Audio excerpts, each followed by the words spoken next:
4-5 ತಿಂಗಳ ಹಿಂದೆ ನಾನು ಹೈಕಮಾಂಡ್ ಅವರನ್ನ ಭೇಟಿಯಾಗಿದ್ದೆ. ಹೈಕಮಾಂಡ್ ನಾಯಕರನ್ನ ಭೇಟಿ ಮಾಡಿ ರಾಜ್ಯ ಸಚಿವ ಸಂಪುಟ ಪುನರಾರಚನೆಯ ಕುರಿತು ಪ್ರಸ್ತಾಪ ಮಾಡಿದ್ದೆ. ಅಂದು ಸಚಿವ ಸಂಪುಟ ಪುನರಾರಚನೆ ಮಾಡು ಅಂತ ಹೈಕಮಾಂಡ್ ಹೇಳಿದ್ರು. 2.5 ವರ್ಷ ಆಗಲಿ, ಆಮೇಲೆ ಸಂಪುಟ ಪುನರಾರಚನೆ ಮಾಡೋಣ ಅಂತ ಅಂದೆ. ಇದೀಗ ಹೈಕಮಾಂಡ್ ಏನ್ ಹೇಳ್ತಾರೋ ಅದನ್ನ ಕೇಳುತ್ತೇನೆ. ಹೈಕಮಾಂಡ್ ಹೇಳಿದಂತೆ ಸಂಪುಟ ಪುನರಾರಚನೆ ಆಗುತ್ತದೆ ಎಂದು ಸಿಎಂ ಸಿದ್ದರಾಮಯ್ಯ ತಿಳಿಸಿದರು.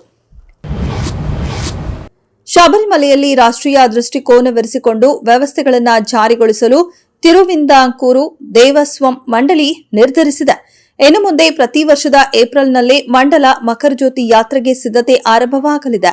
ಶಬರಿಮಲೆಯಲ್ಲಿ ಸಿದ್ಧತೆ ಪೂರ್ಣಗೊಳ್ಳದೆ ಯಾತ್ರಾರ್ಥಿಗಳು ಎದುರಿಸಿದ ತೊಂದರೆ ಹಾಗೂ ಸಿದ್ಧತಾ ವೈಫಲ್ಯವನ್ನ ಹೈಕೋರ್ಟ್ ಖಂಡಿಸಿದ ಬಳಿಕ ಟಿಡಿಬಿ ಈ ತಿದ್ದುಪಡಿಗೆ ಮುಂದಾಗಿದೆ. ಬಾಲಿವುಡ್ ಹಿರಿಯ ನಟ ಧರ್ಮೇಂದ್ರ ಅವರು ಇಂದು ನಿಧನ ಹೊಂದಿದ್ದಾರೆ. ಹಲವು ದಿನಗಳಿಂದ ಅಸ್ವಸ್ಥಗೊಂಡಿದ್ದ ಅವರು ಆಸ್ಪತ್ರೆಯಲ್ಲಿ ಚಿಕಿತ್ಸೆ ಪಡೆಯುತ್ತಿದ್ದು ಇತ್ತೀಚೆಗಷ್ಟೇ ಮನೆಗೆ ಬಂದಿದ್ರು.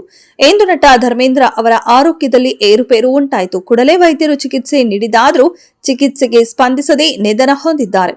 ಪಾರ್ಥಿವ ಶರೀರವನ್ನ ಸ್ವಗೃಹದಲ್ಲಿ ಸಾರ್ವಜನಿಕರ ದರ್ಶನಕ್ಕೆ ಇರಿಸಲಾಗಿದೆ. ನಾಳೆ ಅಂತಿಮ ವಿಧಿವಿಧಾನಗಳೊಂದಿಗೆ ಅಂತ್ಯಕ್ರಿಯೆ ನಡೆಸಲಾಗುವುದು. ತುಮಕೂರು ನಗರದ ಸಿದ್ದಗಂಗಾ ಮಠದಲ್ಲಿ ಲಿಂಗೈಕ್ಯ ಶಿವಕುಮಾರ ಸ್ವಾಮೀಜಿ ಪುತ್ಥಳಿ ಪ್ರತಿಷ್ಠಾಪನಾ ಕಾರ್ಯಕ್ಕೆ ಭಾನುವಾರ ಭೂಮಿ ಪೂಜೆ ನೆರವೇರಿಸಲಾಯಿತು. ಸಿದ್ದಗಂಗಾ ಕೃಷಿ ಮತ್ತು ಕೈಗಾರಿಕಾ ವಸ್ತು ಪ್ರದರ್ಶನ 60 ವರ್ಷ ಯಶಸ್ವಿಯಾಗಿ ಮುಂದುವರೆದಿದೆ. ಇದರ ಪ್ರಯುಕ್ತ 8 ಅಡಿ ಎತ್ತರದ ಪುತ್ಥಳಿ ನಿರ್ಮಿಸಲಾಗುತ್ತಿದೆ. ಇದಕ್ಕಾಗಿ ಕೃಷಿ ಮತ್ತು ಕೈಗಾರಿಕಾ ವಸ್ತು ಪ್ರದರ್ಶನದ ಟ್ರಸ್ಟ್ ವತಿಯಿಂದ 1 ಕೋಟಿ ವೆಚ್ಚ ಮಾಡಲಾಗುತ್ತಿದೆ.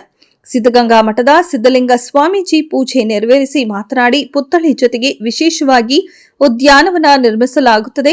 ಇದಕ್ಕೆ ಮಠದ ಹಳೆ ವಿದ್ಯಾರ್ಥಿಗಳು ಸಹ ಕೈ ಜೋಡಿಸಿದ್ದಾರೆ ಎಂದರು.